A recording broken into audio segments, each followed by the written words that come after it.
Subscribe कीजिए हमारे channel steno Hindi dictation को और बेल आइकन को दबाइए लेटेस्ट वीडियोस की नोटिफिकेशन सबसे पहले पाने के लिए। नमस्कार दोस्तों, चैनल में आपका हार्दिक स्वागत करता हूं। आज की टाइपिंग डिक्टेशन की स्पीड है 45 शब्द प्रति minute. Okay, let's start. Dictation शुरू होगी 5 सेकंड बाद।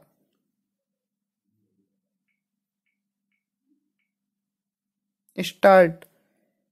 इन दिनों कर्मचारी भविष्य निधि ईपीएफ पर ब्याज दर को लेकर कर्मचारी भविष्य निधि संगठन ईपीएफओ के 4.5 करोड़ कर्मचारी चिंतित हैं।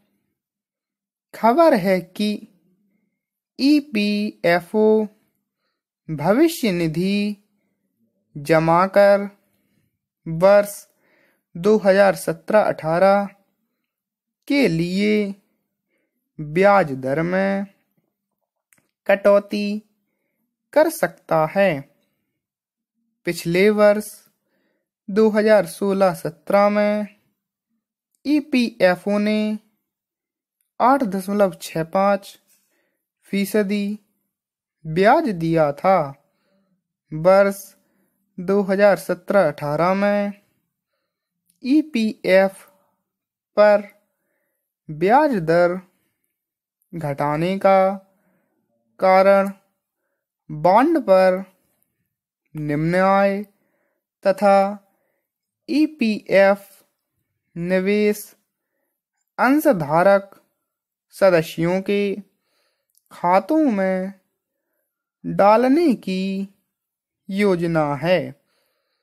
श्रम संगठनों के साथ ईपीएफओ सदस्यों का सरकार से आग्रह है कि वर्ष 2017-18 में ईपीएफ पर ब्याज दर नहीं घटाई जाए। यकीनन ईपीएफ पर 8.65% ब्याज की मांग कई आधारों पर न्याय संगत है। वैश्वीकरण के इस दौर में बहुराष्ट्रीय कंपनियों के कर्मचारियों की सुविधाएं तेजी से बढ़ती जा रही हैं, पर भारतीय संविधान में श्रमिकों और कर्मचारियों को सामाजिक सुरक्षा, बीमारी और गरीबी से बचाने के प्रावधानों के बावजूद उन्हें ऐसे लाभ नहीं मिल रहे हैं।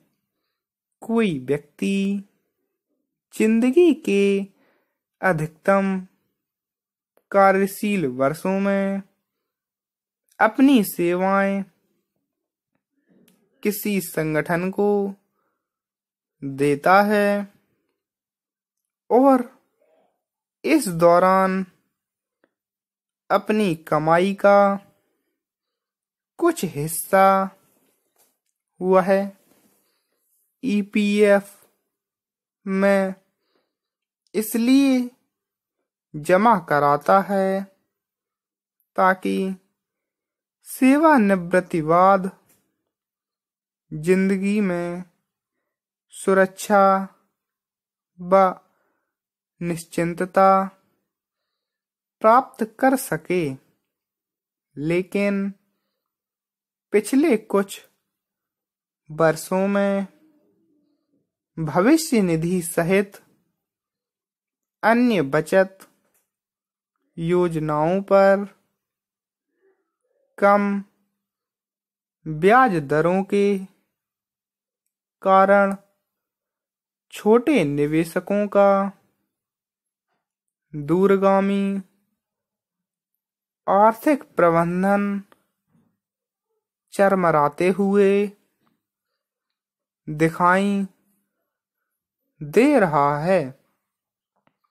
उल्लेखनीय है कि पब्लिक प्रोविडेंट फंड पीपीएफ और किसान विकास पत्र समेत सभी 11 छोटी बचत योजनाओं की ब्याज दरें घटने से बचत करने वालों की आमदनी संबंधी मुश्किलें बढ़ गई हैं। यद्यपि सरकार की यह बात ठीक है कि अर्थव्यवस्था को सुस्त होने की बजाय इसे ज्यादा प्रतिस्पर्धी बनाने के लिए देश को कम ब्याज दरों की दिशा में बढ़ना जरूरी है। लेकिन यह भी तय है कि ऐसे फैसलों से छोटी बचत के रूप में संग्रहित धनराशि भी घटेगी। छोटी बचतों के सहारे जिंदगी किसी की बिटिया की शादी, सामाजिक रीत रिवाजों की पूर्ति, बच्चों की पढ़ाई और सेवानिवृत्ति बाद का सुरक्षित जीवन का स्वप्न भी बिखरेगा। सामाजिक सुरक्षा पर तैयार विश्व आर्थिक मंच की 130 देशों की रिपोर्ट में भारत 103वें स्थान पर है।